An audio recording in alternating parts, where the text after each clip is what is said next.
게다가 박사 학위를 받아 대학 시간 강사가 되면 월 평균 소득은 40만 원에 불과하다. 노동부의 직업 분류에서는 일용 작급집 노동자이다.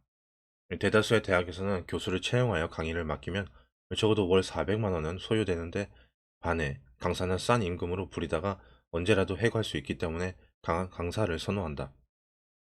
그나마 지원자가 많다 보니 임시직 시간 강사 자리에도 경쟁이 너무 치열하기에 연줄이 있어야 유리함을 명심해라.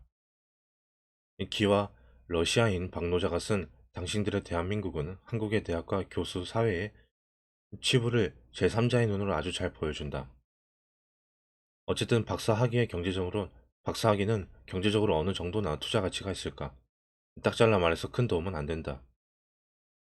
이 박사 학위가 있다고 돈 많이 주는 세상이 아니기 때문이다. 하지만 대학원 교수들은 학생들에게 웬만하면 박사 코스를 밟으라고 말할 것이다. 이 박사 코스 손님이 많아야 자기에게 유리해지기 때문에 그런 권유를 하는 교수도 꽤 있음을 염두에 두어라. 아, 물론 박사 학위 하나로 행복해질 수 있다면 그렇게 해라. 그러나 박사 공부는 아무나 하는 것이 아니다. 공부나 연구를 정말 좋아하는 사람들이 좋아하는 일을 하다가 부수적으로 얻는 것이 학위이어야 하지, 학위 자체가 목표라면 잘못된 것이다. 이 박사가 되고자 하는 사람은 구소련의 과학자였던 콘스탄틴 에두아르도비치 tsiolkov스키의 생애를 한 번쯤 살펴보아라.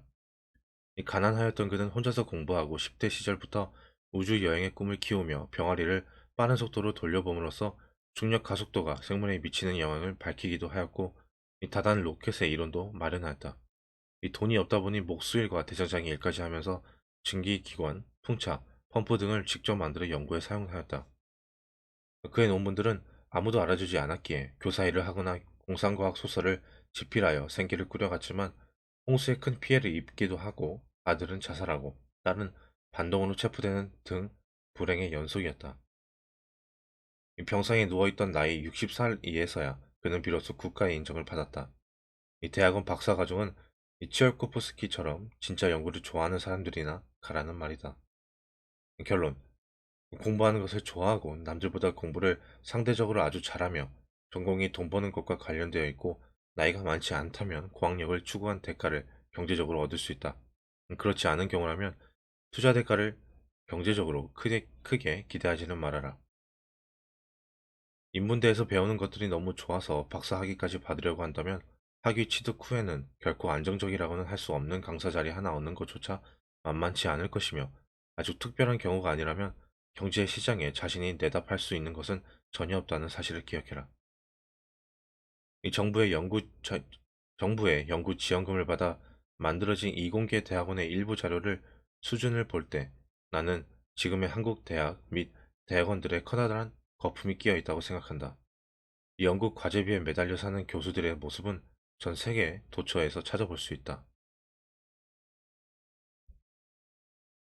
자격증의 환상에서 벗어나라. 미국의 종합 시사 주간지인 US 뉴스 앤 월드 리포트에 실렸던 21세기 미국의 유망 직업들의 연봉 순으로 살펴본 다음과 같다. 분야 1등에서 3등은 인터넷, 의학, 법률. 사람들은 유망 직종에 관심이 많으며 자격증이나 면허 취득에 열을 올린다. 실제로 이 미국 잡지에 실린 21세기 유망 직업의 상당수는 자격증을 가져야 될 수 있는 것들이다. 하지만 21세기 유망 직업 중 가장, 가장 고액의 연봉을 받는 인터넷 담당 임원이 되는 데는 아무런 자격증도 요구되지 않는다. 이 기업의 최고 경영자가 되는 데에도 자격증은 요구되지 않는다. 이 사장이 되는데 무슨 자격시험을 치를 필요는 없다. 그 어느 백만장자나 재벌이 자격증을 갖고 있다는 말도 들은 바 없다. 나는 자격증이 당신의 연봉을 제한하고 당신의 부자가 되는 길에서 발목을 잡는 족쇄가 될 수도 있다고 생각한다. 나는 심지어 운전면허도 없었다. 나는 나이가 만으로 46이 넘었던 2001년 5월이 되어서야 비로소 운전면허를 땄다. 갑자기 운전면허를 원했던 이유는 순전히 영화에서 007이 스포츠카를 모는 것을 보고 마음이 동했기 때문이다. 음, 기사가 기사가 운전하는 스포츠카를 탈 수는 없는 노릇은 아닌가.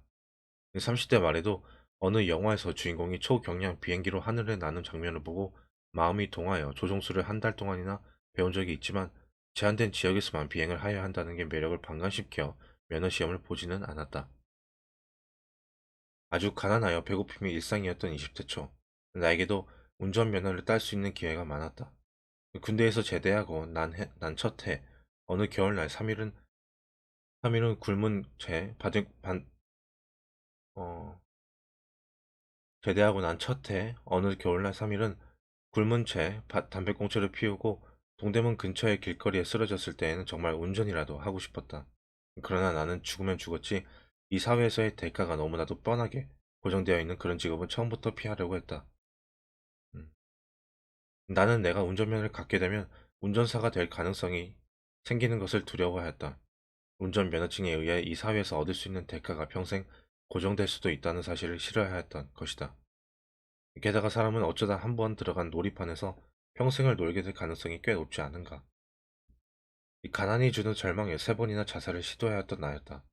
다시 가난하게 살 바에야 차라리 또다시 죽어버리자는 생각뿐이었다. 그래서 부자가 될 것 같지 않은 직업 분야에는 아예 나 자신이 들어가지도 못하도록 나의 주변에 철조망과 바리게이트를 쳐 놓았던 것이다. 이 주변을 보면 학교를 어디까지 다녔든지 간에 몇 개월 학원에서 몇 배워 획득한 자격증에 의해 진로가 결정되는 사람들이 많다. 취직을 하기 위한 보조 도구로 자격증을 취득하는 경우이건 직업 선택으로서 자격증을 취득하는 경우이건 간에 그 자격증이 자신의 미래에 상당한 영향을 미친다는 것을 염두에 두어라. 이 자격증은 당신을 봉급 생활의 쳇바퀴 속에 던져 영원히 빠져나오지 못하게 만들 수도 있으며 당신이 이 세상에서 운신할 공간을 제한하기도 하기 때문이다. 예를 들어 당신이 과거에 무엇을 하였고 학교에서 무슨 공부를 하였든 공인중개사 자격증을 취득한다면 의식적으로 부동산 중개업 방향으로만 기회를 잡으려고 할 것이다. 이것은 다른 방향으로 나갈 기회를 당신 스스로 버리게 만드는 결과를 초래한다. 더군다나 국가나 민간 단체에서 주는 자격증의 상당수에는 엄청난 환상이 들어가 있다. 정부가 미래 유망 직종의 하나로 선정하였던 직업상 담사, 사회조사 분석사를 살펴보자. 나는 도대체 그런 자격증이 무슨 의미가 있는지 전혀 모르겠지만 어쨌든 제1회 직업 상담사 직업 시점 제1회 직업 상담사 시험의 원서 접수자는 25,600명에 달했으나 2회 시험에서 7,853명으로 줄어든 뒤 3회 시험에서는 1,752명으로 감소했다. 이 첫 시험 때의 15분의 1로 급감한 것이다. 이 사회조사 분석사도 첫 회에는 5,067명에 달했으나 2회 시험에서 3,251명으로 감소한 뒤 3회 시험에서는 1,808명을 기록했다.